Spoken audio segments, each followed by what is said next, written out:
Next question, the member for Lanark, Frontenac, Kingston. My question is to the Premier. Our COVID policies and the risk that they pose requires an honest and forthright discussion. Dr. Yeadon, a former chief scientist with the pharmaceutical giant Pfizer, has stated, and I quote, "Most, if not all, of the PCR tests result in false positives due to high CT thresholds." Juliet Morrison, a virologist at the University of California, states, and I quote, "Any test with a cycle threshold above 35 is too sensitive." The Public Health Agency of Canada reported in May of this year that testing over 25 cycles provides dubious results. The prestigious Oxford professor Dr. Carl Hennigan has stated a PCR test does not equal COVID-19. Speaker, my question to the Premier is your testing creating both a false understanding of the risk as well as false positives? Thank you, Speaker.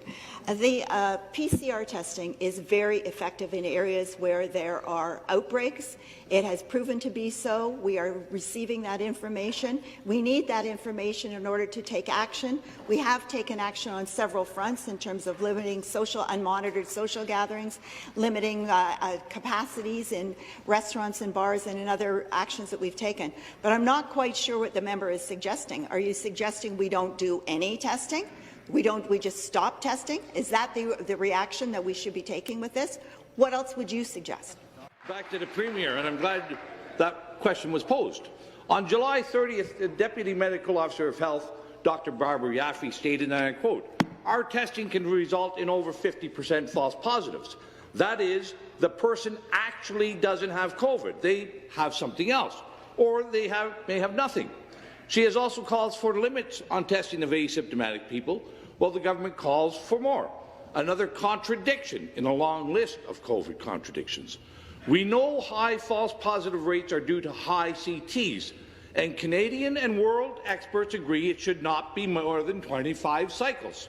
Yet, according to the Journal of Virology, Ontario labs are testing samples at 38 to 45 cycles. That's what needs to be done. Speaker, to the Premier, when did the Premier become aware of these faulty tests and practices, and why have you done nothing to fix them since at least July? I would say to the member, there are zero inconsistencies coming from our public health experts. 25. Dr. Yaffe has clarified what she indicated before. What she indicated before was that the 25. PCR testing is very effective in areas where we are having outbreaks, such as what we're seeing in various parts of the province right now, in Peel, in Ottawa, and in Toronto. We need that testing to make those decisions.